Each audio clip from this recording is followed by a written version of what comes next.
Il est un peu tard, chers amis, mais la journée a été longue. Mesdames et messieurs, chères Fontenaisiennes, chers Fontenaisiens, les élections régionales et départementales ont été marquées, comme nous le craignons, par une forte abstention. Je tiens ici à saluer et remercier chaleureusement les agents du service public et l'ensemble des bénévoles, appartenant aux forces politiques ou non, qui d'une façon ou d'une autre ont permis la bonne tenue de ce premier tour des élections régionales et départementales à Fontenay-sous-Bois. Une bonne tenue malgré le contexte sanitaire et la faible mobilisation des électrices et des électeurs. Par leur action, aujourd'hui, ils et elles ont permis l'ouverture de l'ensemble de nos bureaux de vote et du bon déroulement des élections sur notre territoire. On peut chaleureusement les applaudir.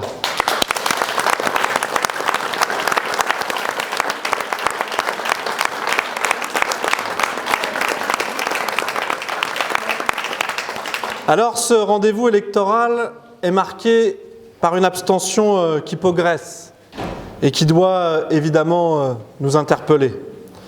Près de 7 électeurs sur 10 ne se sont pas rendus aux urnes aujourd'hui. Alors, je le crois profondément, l'heure est grave. 16 mois après le début de la crise du Covid, je pense que nous ne pouvons pas mettre sur le dos de la crise sanitaire toutes les raisons de ce désamour. La démocratie est malade et il nous faut chercher le vaccin pour la soigner.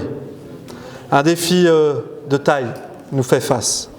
Nous devons le relever collectivement.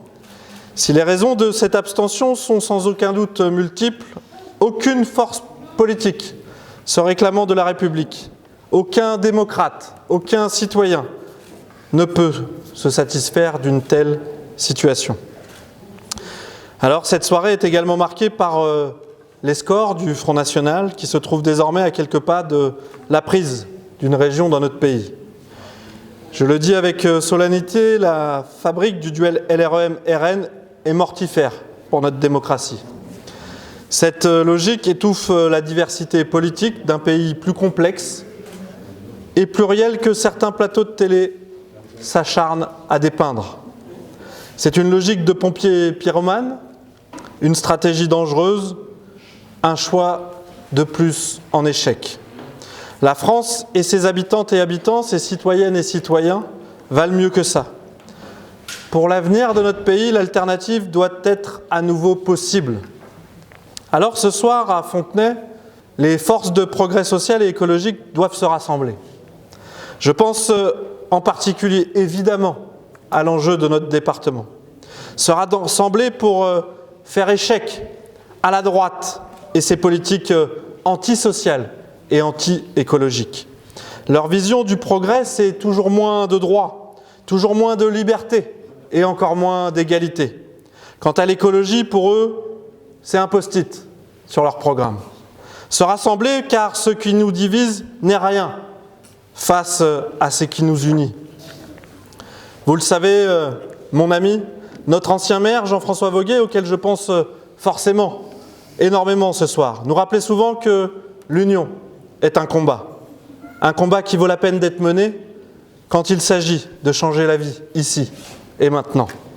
Ici et maintenant, pour faire face à la crise sanitaire, économique, sociale et écologique. Ici et maintenant, pour nos enfants et pour nos aînés.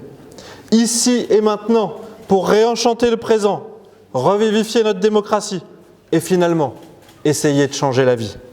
Là où le danger de l'extrême droite au pouvoir est devenu une réalité terrifiante, une responsabilité collective incombe aux femmes et aux hommes politiques de ces départements et de ces régions, comme de l'ensemble de ces citoyens et citoyennes concernés. Le sens de la citoyenneté doit primer toutes les conditions, doivent être réunies pour mettre en échec les logiques de haine et de repli sur soi. Alors, concernant le résultat de l'élection régionale, il y avait 33 097 inscrits. il y a eu 10 318 exprimés, ont obtenu le Rassemblement national 810 voix, soit 8%. La liste de Julien Bayou, l'écologie évidemment, 1807 voix, soit 17,85% des voix. La liste Union de la gauche, Audrey Pulvar, 1219 voix, soit 12,04%. La liste Victor Paillac, Osez l'écologie, 222 voix, 2,19%. La liste d'Union de la droite de Valérie Pécresse, 2468 voix, 24,38%. La liste Fabiola Conti, Île-de-France-Île-d'Europe, 22 voix, 0,22%. La liste Brotte-Lionel, France Démocratie Directe, 49 voix, 0,48%. La liste Union du Centre Saint-Martin-Laurent, Envie d'Île-de-France, 1206 voix, 11,91%. La liste de Nathalie Arthaud, Lutte ouvrière, 197 voix, 1,95% des voix. La liste Union de la gauche, Clémentine Autain, Pouvoir vivre en Île-de-France, 2124 voix, soit 20,98%.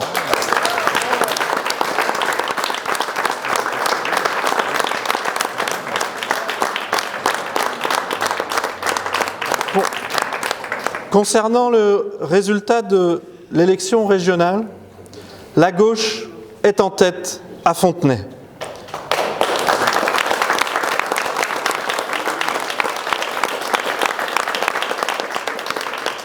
Je salue en particulier le résultat de la liste conduite par mon amie Clémentine Autain, en tête de toute la gauche, à Fontenay. Par ailleurs, le Front National est contenu à moins de 10%.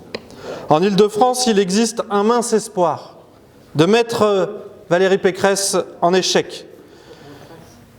Je fais confiance aux électeurs et aux électrices fontenaisiens pour apporter toute leur part à cette entreprise en se rassemblant derrière la liste conduite par Julien Bayou, qui est désormais le candidat de toute la gauche.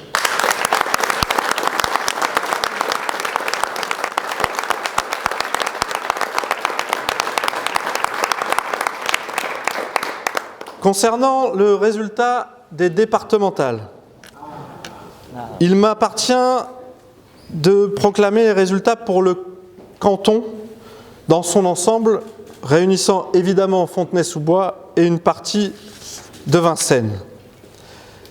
Il y avait 38 973 inscrits, 12 541 votants, 312 blancs, 151 nuls, 12 074 bulletins exprimés.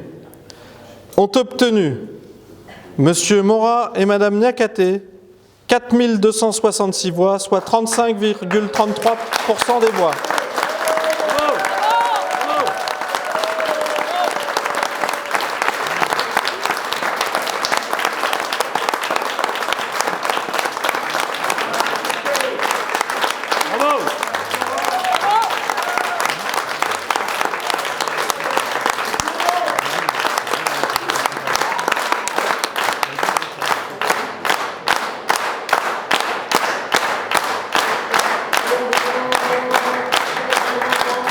Ont obtenu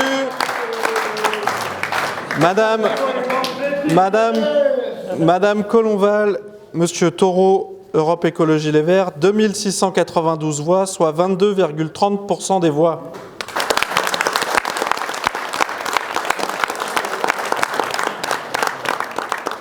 Madame Casal, Monsieur Kirmen, pour La République En Marche, 1844 voix, soit 15,27% des inscrits.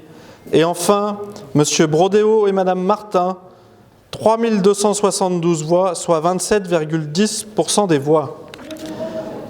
Au deuxième tour se retrouvent donc les candidats de Val-de-Marne en commun, Franck Morat et Sokone Niakaté, face à la droite, M. Brodéo et Mme Martin. Alors à Fontenay, la gauche se renforce.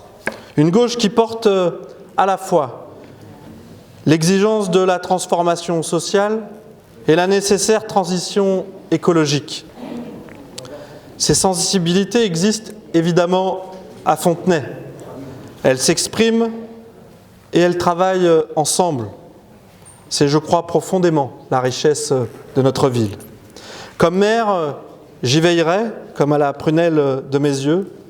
La solidarité, la citoyenneté et la transition écologique continueront d'être nos piliers pour construire une ville à vivre pour toutes et tous, une ville où chacune peut trouver sa place, une ville qui nous rassemble et évidemment qui nous ressemble. Je ne doute pas qu'aucune voix, aucune, ne manquera dimanche prochain à mes amis Sokona Niakate et Franck Morin pour les élire comme conseillers départementaux et confirmer auprès de Christian Favier le choix d'un département protecteur, écologique, innovant, utile à notre quotidien. Merci de votre attention.